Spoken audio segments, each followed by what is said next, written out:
Mirai September 12న థియేటర్లో release అయింది ఈ మూవీ. ఆఫ్టర్ హనుమాన్ తర్వాత తేజ సజ్జా చేసిన ఈ పాన్ ఇండియా మూవీ ఎలా ఉంది ఈ రివ్యూలో తెలుసుకుందాం. ఎవరైనా ఈ ఛానల్కి కొత్తగా వస్తే సబ్స్క్రైబ్ చేయండి, అలాగే బెల్ ఐకాన్ని ఆన్లో పెట్టుకోండి. ఇంత తక్కువ బడ్జెట్లో హాలీవుడ్ రేంజ్ గ్రాఫిక్స్తో తీయటం చాలా గ్రేట్ అని చెప్పాలి. 500 crores ప్రభాస్ లాంటి పెద్ద హీరోని పెట్టుకుని తీసిన ఆ మూవీ ఎలా ఉందో మీకు స్పెషల్గా చెప్పక్కర్లేదు. ఈ మూవీలో నటించిన ఎవ్రీ క్యారెక్టర్కి ఇంపార్టెన్స్ ఉంటుంది. కామెడీ ట్రై చేశారు, but it's okay.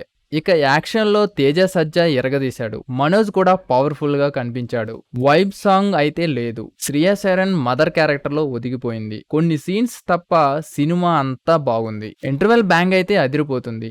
Already interviews లో స్టోరీ చెప్పేశారు. మిరాయ్ అంటే ఆయుధం అని, దాన్ని ఎలా సంపాదించాడని, విలన్ అయిన మనోజ్ ని ఆపాడా లేదా, ఈ లోకాన్ని ఎలా కాపాడా అన్నది ప్లాట్. ఇక డైలాగ్స్ కూడా చాలా బాగా రాశారు. డబ్బింగ్ అండ్ మ్యూజిక్ సినిమాకి హైలైట్ గా నిలిచాయి. ముఖ్యంగా ఏగల్ సీన్ అయితే సూపర్ గా తీశారు. కాకపోతే కల్కి మూవీలా క్లైమాక్స్ అనిపించింది. అక్కడ కర్ణుడు ఆయుధం అయితే ఇక్కడ రాముడి ఆయుధంగా మిరాయిలో చూపించారు. ఇక సెకండ్ హాఫ్ లో కొన్ని సీన్స్ సాగతీతగా అనిపించవచ్చు, బట్ అది స్టోరీలో భాగంగా గడిచిపోతుంది. తాంత్రిక శక్తి, అశోక 9 గ్రంథాలు, రాముని కాలానికి కళింగ యుద్ధానికి ముడిపెట్టి రాసుకున్న తీరు అయితే చాలా బాగుంది. ప్రభాస్ అయితే 2 minutes వాయిస్ ఓవర్ ఇచ్చారు. సౌండ్ ఆయుధాలతో వచ్చే ఫైట్ సీన్స్ చాలా బాగున్నాయి. అదైతే డిఫరెంట్ గా అనిపించింది. ఓవరాల్ గా తేజ హ్యాట్రిక్ కొట్టేశాడని చెప్పాలి.